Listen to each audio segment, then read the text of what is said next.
स्वच्छ भारत अभियान के तहत छत्तीसगढ़ ला देश भर में सबसे स्वच्छ प्रदेश के श्रेणी में तीसरा पुरस्कार मिले हैं। मुख्यमंत्री विष्णुदेव साय और उप मुख्यमंत्री अरुण साव राष्ट्रपति द्रौपदी मुर्मू के हाथों यह पुरस्कार नई दिल्ली में ग्रहण करीन। बता दें कि स्वच्छ भारत मिशन के तहत देश भर के अलग अलग राज्य और देश के अलग अलग जिला शहर ला स्वच्छता के श्रेणी में नंबर दिए जाते। एमा सड़क के साफ सफाई के संगे संग नाली की व्यवस्था, पेयजल की व्यवस्था और सामान्य परिवहन की व्यवस्था सहित दूसर निर्णय में नंबर दिए जाते। इस संबंध में छत्तीसगढ़ ला तीसरा स्थान प्राप्त हुए है।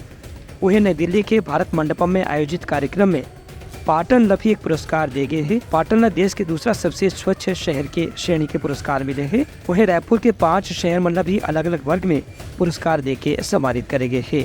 मुख्यमंत्री प्रदेश के अलग अलग शहर ला स्वच्छता के श्रेणी में पुरस्कार मिले पर वहाँ के लोगन और जनता ला विशेष रूप से बधाई और शुभकामना दी है। ब्यूरो रिपोर्ट लम्हा न्यूज।